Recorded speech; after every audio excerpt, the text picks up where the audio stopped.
Hey guys, welcome back. It's not your fault. Yankee Jeff here with some more t-shirt therapy.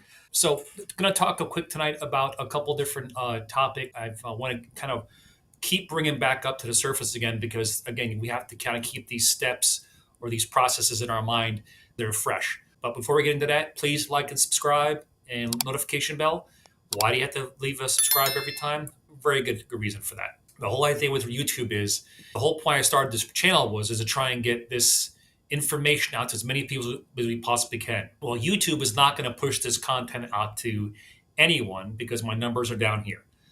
And no good. So we have them up here. Yay, good. Here, no. So in order to get the more subscriptions out, I'm asking you guys to please tell a friend about us, subscribe, like, notification bell. This way, this information will get to more and more people, and eventually somebody maybe get help from this. So more people get help from it. So that being said, what can we do when we first get to the point of I need to go to a meeting? You're going to get to a certain point in this dance with your loved one who's battling addiction or alcoholism to where you realize that you ain't got a clue what the hell you're doing. And we all get there. Some of us get there later than others. Some of us may take years, may take weeks, months, days. Some of us are like, I don't know what the hell I'm doing. I need to go find help. And all you're really doing is if your car wasn't working, you bring it to a baker, right?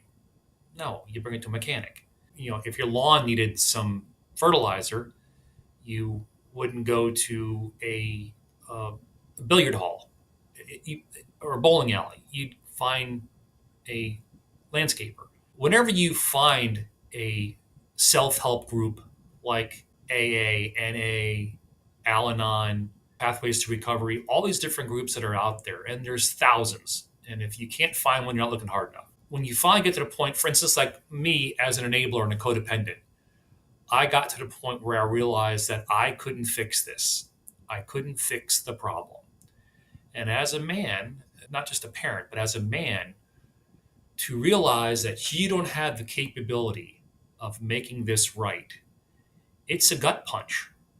It's a gut punch. It's just as difficult for a woman, obviously, but for a man who's used to fixing everything, I'm speaking to you dads out there, and you husbands out there, and you brothers out there, you sons out there. As a man, it's difficult to realize that we're not equipped to fix this problem because, we fix everything. Lawnmower's broken, we'll fix it. Car needs help, well, I'll fix it. This is broken at the house, I'll fix it. I'll either break it further or I'll fix it. Well, we end up breaking things further, especially when it comes to our loved one. We can't fix it. We can't. Who can we fix? Right. You. The only person we can fix is ourselves. So when we get to the point of realizing, and hopefully it's sooner than later, that you need help in this process, not just some idiot wearing a hair hat and a t-shirt therapy. No, actually going to a meeting around people of like problems and realizing that together, us enablers, codependents, crazy people, yeah, I said it, us crazy people, together, we can try and get this thing somewhat sane. Because it's a crazy situation. It's a crazy situation. This is nuts. This is nuts what we have to deal with. But there's help out there. There's help out there. If you prefer a step group that does this 12 steps like Al-Anon, or if you are indeed in need of recovery, AA or NA, or Alateen for younger kids, or if you're more into a personal recovery coach, not step-based, not faith-based, someplace like Favor, Faces and Voices of Recovery, that's an option for you as well. But the help is out there. But the hardest part about this whole deal is taking that first step into that room, isn't it?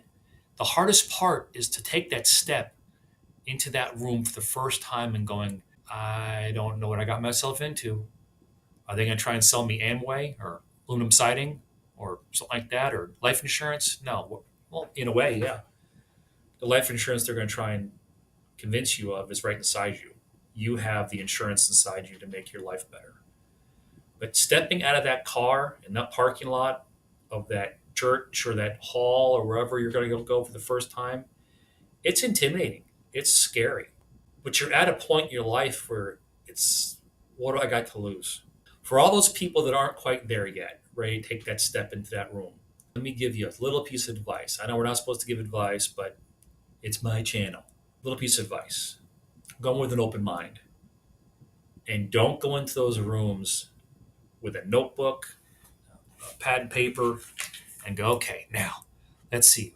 What do I got to learn here and how to get my loved one to stop using or stop drinking? Put the paper down, put the pen down. You're not there for them. You're there for you. Okay. You have to realize that those meetings are not going to give you any kind of crib notes or shortcuts to getting them well. Only they can do that. They have to make their step and pull into that parking lot at their own hall and make their own leap of faith as well. You do you, they'll do them. Okay. But when you walk into those rooms, keep an open mind and realize you're there for you. You. You want to learn how to live again. You want to learn how to love again, laugh again, smile again. You'll walk in and say, how can these people be so happy? How can they laugh and joke like this? Aren't their lives as bad? Yeah, they are. Their lives are as bad as yours is, or have been as bad as yours is. They've had the same issues. Whether their loved one is using or not, they have made the decision that they're not going to be uh, turned inside out, pulled down to the abyss with them. Does that make sense? I hope it does. Um, if the idea of these meetings is to go into looking for a quick answer, so you can go back to your life the way it was before, your life is never going to be like it was before. Addiction is now in your life. Addiction is now in your life and probably will be there forever, whether it's in recovery addiction or active addiction. It'll be there forever. So this is a commitment. Does that mean that if your loved one stops using for 5, 10, 15 years that you can skip a meeting every now and then? I'm not saying it. That doesn't, that, of course you can.